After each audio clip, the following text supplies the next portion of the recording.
Hola, soy la licenciada en Psicología Alejandra Villalobos Rivera, adscrita a Clínica Tecate, y es un placer estar hoy aquí y poder compartirles el tema tecnoestrés. El término tecnoestrés fue acuñado en 1984 por el psiquiatra Craig Bird en su libro Tecnoestrés, el costo humano de la revolución computacional. Este término está directamente relacionado a los efectos negativos del uso de las tecnologías, de la información y la comunicación. Bird lo define como una enfermedad de adaptación causada por la falta de habilidad para tratar con las nuevas tecnologías de la computadora de manera saludable. Hace referencia a los problemas para adaptarnos a las nuevas herramientas y sistemas tecnológicos. Y esto antes de que la computadora portátil fuera de acceso público o surgiera el teléfono inteligente o la tableta. Posteriormente, la psicóloga Michelle Weil y el educador Larry Rosen lo retoman en 1997 en su libro Tecnoestrés, lidiando con la tecnología en el trabajo, en la casa y en el juego. Ellos lo definen como cualquier impacto negativo en las actitudes, pensamientos, comportamientos o la fisiología, causado directa o indirectamente por la tecnología. Entonces, hablamos de un problema que reside tanto en la interacción entre el usuario de la tecnología y la tecnología en sí misma. Pero hace ya más de 2 décadas de esto, antes de que aparecieran redes sociales como Facebook, Twitter, WhatsApp e Instagram, o plataformas como Netflix y YouTube, por nombrar solo algunas de las tantas que existen y continúan surgiendo día con día. Posteriormente, el psicólogo español José María Martínez Seva, en su libro Tecnoestrés, Ansiedad y adaptación a las nuevas tecnologías en la era digital, dice que los inconvenientes generados por estas tecnologías incluyen la pérdida de relaciones personales y o la sobrecarga de información.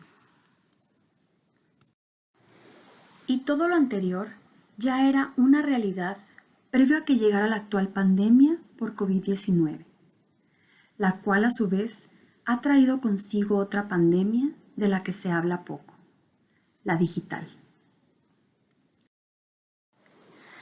El confinamiento, el teletrabajo, el telestudio y las restricciones por el coronavirus han disparado la actividad digital y eso impacta en la salud.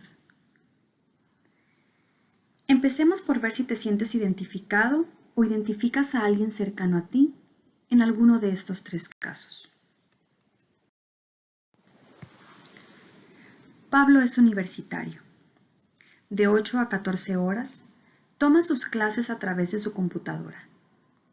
Por la tarde, se sienta de nuevo frente a la pantalla para estudiar o hacer trabajos. En su tiempo libre, ve videos de YouTube, chatea y juega al PlayStation con amigos o ve alguna serie. En los últimos meses, sufre a menudo de dolores de cabeza y los de espalda son diarios. También observa que se le ha estado cayendo el cabello. Desde marzo del año pasado, Ana teletrabaja. Pasa su jornada, casi siempre más de 8 horas, frente a la computadora y pendiente del celular, de WhatsApps y tweets por cuestiones profesionales. En sus horas libres, toca la guitarra siguiendo un tutorial en la computadora, ve conciertos en YouTube o una serie en Netflix. Con las restricciones por el coronavirus, hace tiempo que renunció a la cena semanal con sus amigas y de vez en cuando se conecta por videollamada. Si se aburre, juega al Tetris en el celular. Ha ganado 5 kilos. Nota que su vista ha empeorado, duerme mal y está pensando en acudir a un fisioterapeuta por los dolores de espalda. Marcos es empleado de una empresa transnacional. sabe que es bueno. Campaña tras campaña, figuraba en primer o segundo lugar en Europa por volumen de ventas.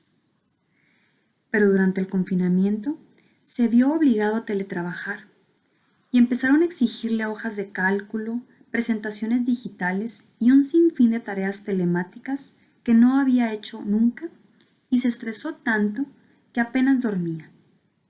La angustia de no estar a la altura le cambió el humor, así como empezó a notar que discutía de manera constante con sus hijos. Desde entonces, la mera idea de que le vuelvan a enviar a trabajar desde casa le genera ansiedad. Estos 3 casos son claro ejemplo de lo que llamamos hiperconexión digital. Antes de la pandemia, 4 de cada 10 personas ya pasaban más tiempo en el celular, pero el confinamiento provocó que todo el mundo viviera de una forma más virtual que nunca antes, ya que ahora utilizamos dispositivos digitales para trabajar, estudiar, comprar, ejercitarnos, entretenernos y hasta para comunicarnos con la familia. En unos meses se produjo una transformación digital que en otras condiciones hubiera requerido alrededor de una década. La red se ha convertido en un analgésico digital. Nos distraemos y desestresamos a golpe de clic, cayendo en el riesgo de generar incluso una adicción a la tecnología. Cada vez son más personas, tanto jóvenes como adultos, que están presentando problemas derivados del uso excesivo o irresponsable de las pantallas.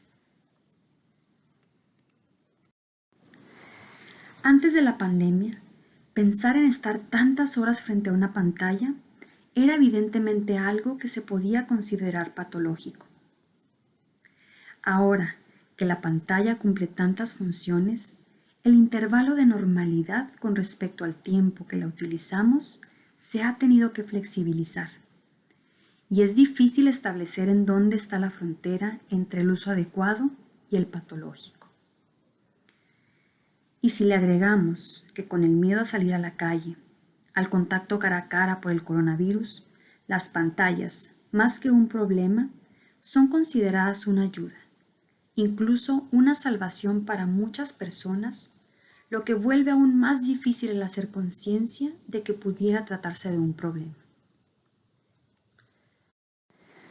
El celular e Internet se han vuelto el agujero negro por el cual se va nuestro tiempo. Estamos estresados o aburridos y tomamos el celular. Vemos noticias, entramos a las redes, saltamos de una cosa a la otra y así se nos pasan horas. Y ahora con la pandemia, a ese tiempo se le suma el teletrabajo, el telestudio y el ocio digital. Y así el día y parte de la noche transcurre con la vista fija en una pantalla. Pero para muchos, el uso de las pantallas no es una opción. El teletrabajo y el telestudio han disparado el tecnoestrés por 2 factores principalmente. El primero es el no contar con los recursos económicos para adquirir, mantener o actualizar los dispositivos tecnológicos necesarios. ¿Cuántas familias conocemos que tuvieron que adquirir equipos de cómputo o teléfonos inteligentes, ya sea a causa del telestudio o el teletrabajo? Y el segundo factor es el no disponer de las habilidades o conocimientos para trabajar y comunicarse a través de estas herramientas. Les comparto el caso de un paciente. Es un hombre de 52 años, ingeniero de profesión, docente de una secundaria. Imparte las materias de matemáticas y física. Cuando era estudiante, fue diagnosticado con epilepsia. Tuvo un par de crisis importantes en aquel entonces. Tratado y dado de alta por su especialista. En remisión por muchos años. Ahora, con el telestudio, le empezaron a exigir el uso de plataformas como Google Meet, Zoom y Blackboard. Esto sin tener ninguna capacitación previa. El nivel de estrés que esto le causó fue tal que se presentó de nuevo a consulta refiriendo estar experimentando algo parecido a las horas previas a un ataque epiléptico. Cuando, luego de haber sido valorado por el servicio de neurología, el diagnóstico fue un trastorno de estrés agudo, así como de adaptación, estando ya en tratamiento. Ahora la digital es la única opción para muchos trabajos, y muchas personas que se desenvolvían de manera eficiente, incluso eran reconocidas por su desempeño, ahora, al no contar con la capacitación necesaria, no logran alcanzar los objetivos a los que antes llegaban o que les son demandados, generando sentimientos de frustración, inutilidad y ansiedad. Pero, ¿cuáles son las consecuencias del tecnoestrés? A nivel de comunicación, lo digital está desplazando otras actividades beneficiosas para el desarrollo cognitivo, emocional y social, lo que es especialmente grave en el caso de niños y jóvenes que aún no han completado su desarrollo. Desde el punto de vista físico, se presenta aumento de patologías oculares, tales como miopía, visión borrosa, ojo seco, entre otras. Además de problemas osteomusculares, síndrome del túnel carpiano, cefaleas tensionales, calambres, sobrepeso, trastornos del sueño, falta de energía, así como menos agilidad motora y mental. Psicológicamente, esto también está dejando huella con problemas que van desde irritabilidad, dificultad para concentrarse, dificultades para relacionarnos fuera de las pantallas, hasta ansiedad y depresión. Con tantas horas en las pantallas, terminamos infoxicados, llegando al punto en que nuestro cerebro no puede absorber tanta información.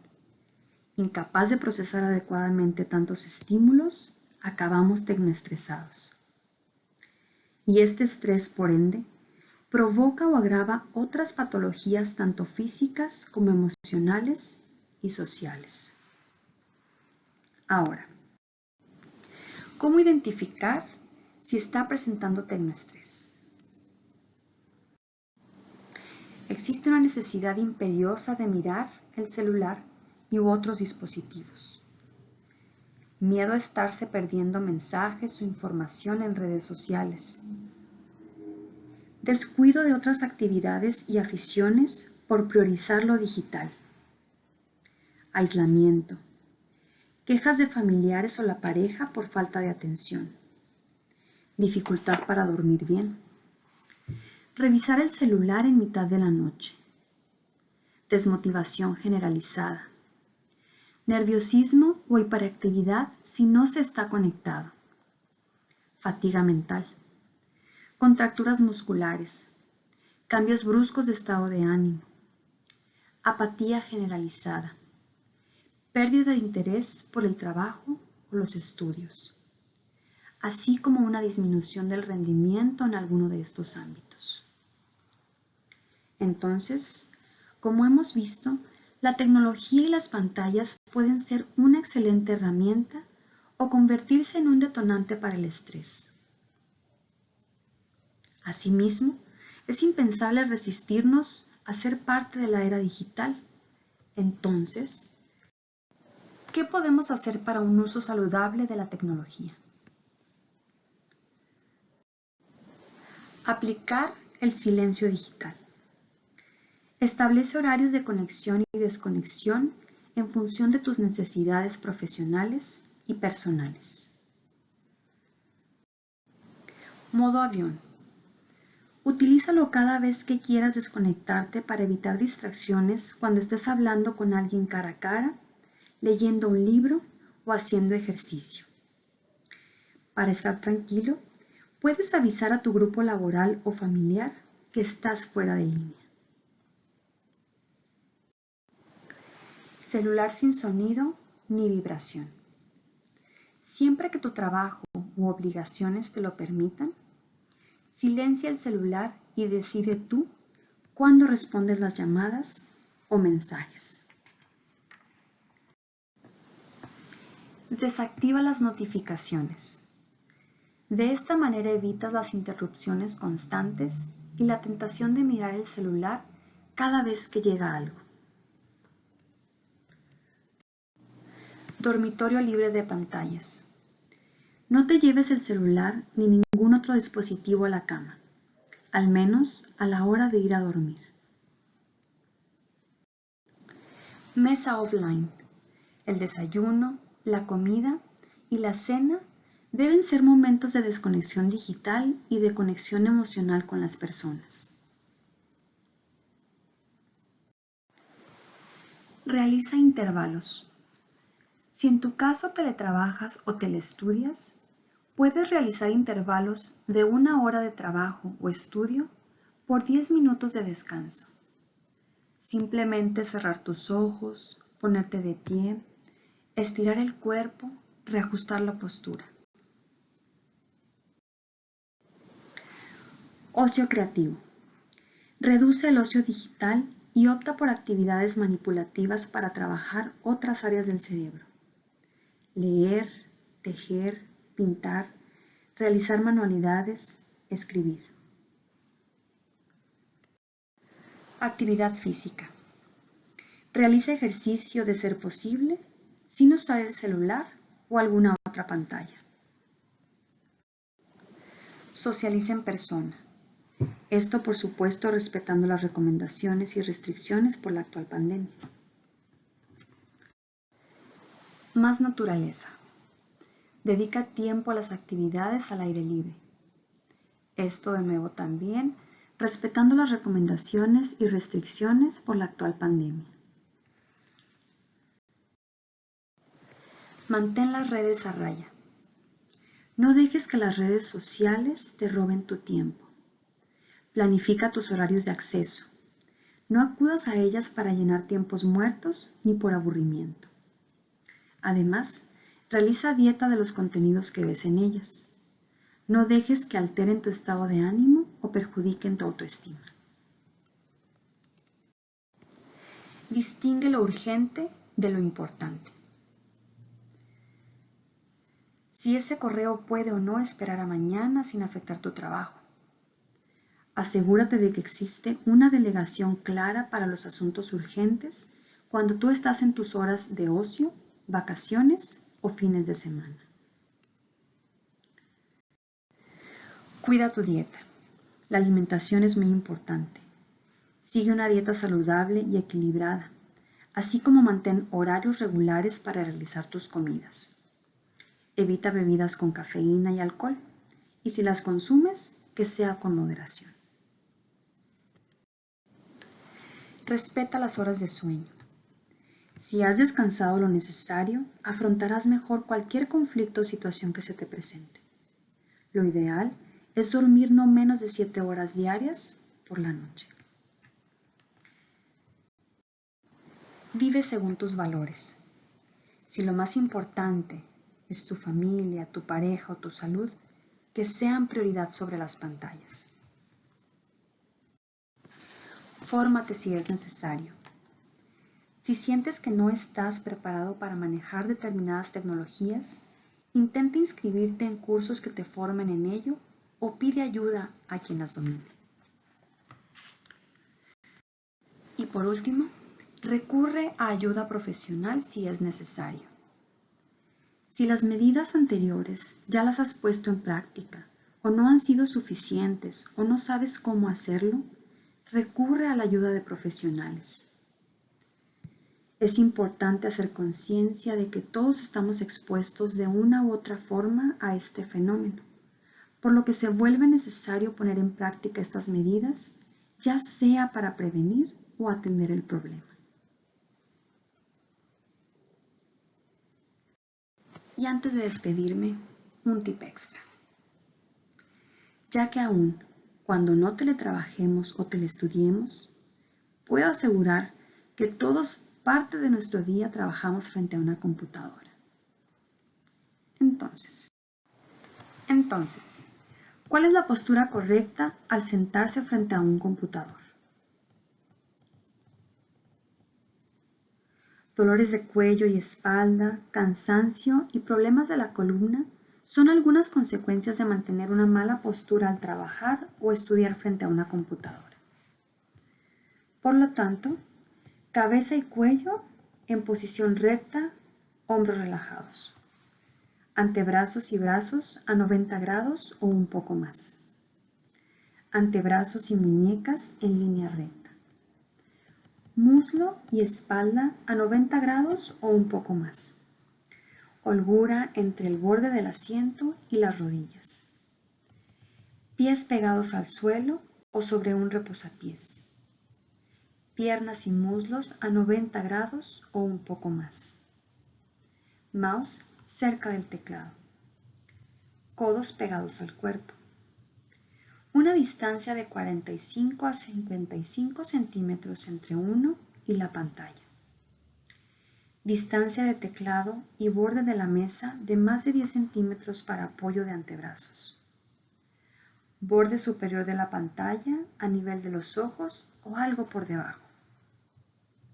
Y un consejo. Si estás trabajando en un notebook o laptop, se recomienda utilizar el teclado externo y elevar la pantalla. Para esto se puede utilizar un soporte especial o simplemente cajas o libros. Por mi parte es todo. Muchas gracias por su atención y espero que la información brindada te sea de utilidad.